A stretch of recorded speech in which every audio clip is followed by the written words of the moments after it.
अस्सलाम वालेकुम नाजरीन। पाकिस्तान ग्लोबल टेररिज्म इंडेक्स में दूसरे नंबर पे आ गया है। ये बात आपको मालूम है ना।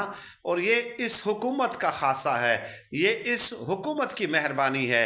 आपको याद होगा कि हम किसी ज़माने में पढ़ते थे कि पता नहीं इराक़ में, ईरान में, शाम में क्या हालात होंगे। तो पाकिस्तान ग्लोबल टेररिज्म में उनसे भी कई दर्जे आगे है और उनके हालात बहुत बेहतर हैं। इससे आप अंदाज़ा लगा लीजिए।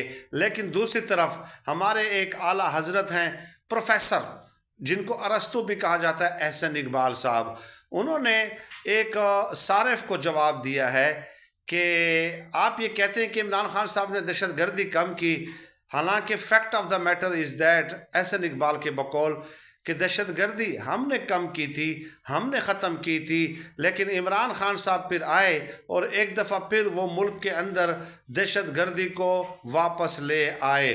लेकिन अब भी हम पुरअज़म हैं कि पाकिस्तान में दहशत गर्दी को ख़त्म करेंगे। अब माह रमज़ान है, माह रमज़ान में ये बहुत बड़ा झूठ बोला है अरस्तू ने, प्रोफेसर डॉक्टर एहसन इकबाल ने ये बहुत बड़ा झूठ बोला है। क्यों? मैं आपको सिंपली चंद फैक्ट्स एंड फिगर्स दे देता हूँ।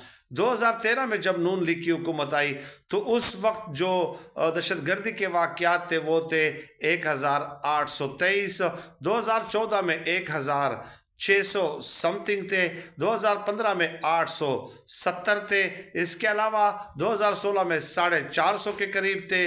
और 2017 में जब नवाज शरीफ की हुकूमत ख़त्म हुई तो ये दहशत गर्दी के वाक़यात 370 थे। 2018 में इमरान खान साहब की हुकूमत आती है, 262 दहशत गर्दी के वाक़यात हुए। और इसके अलावा 2019 में 350 के करीब हुए। 2020 में जो है 450 थे। और 2021 जो है, 2021 में जो दहशत गर्दी के वाक़यात थे वो भी बहुत कम हो गए थे, 182 के करीब थे। और 2022 में 396। अब आप खुद याद फैक्ट्स एंड फिगर्स का कंपैरिजन कर लीजिए कि क्या सूरत हाल थी। 2022 में जो 396 थे, 9 अप्रैल को तो हुकूमत इमरान खान साहब की ख़त्म हो गई थी, यानी कि जनवरी, फरवरी, मार्च, अप्रैल, 3 महीने बाद हुकूमत का, इमरान खान साहब का बोरिया बिस्तर गोल कर दिया गया था। तो ये अब 2-3 महीनों के फैक्ट्स एंड फिगर्स अगर 2022 के ले लेंगे तो वो 150 के करीब बनेंगे। तो प्रोफेसर एहसन इकबाल साहब, ये हमने तहकीक करके ये आदाद शुमार आपकी खिदमत में पेश किए हैं। आप एक दफ़ा फिर रंगे हाथों पकड़े गए हैं। बार बार पकड़े जाते हैं, लेकिन ढटाई है ना, ढटाई है जो ख़त्म होने का नाम नहीं लेती। लेकिन हमने भी ये तय किया हुआ है कि हम आपका पीछा करते रहेंगे, आपके झूठ को बेनकाब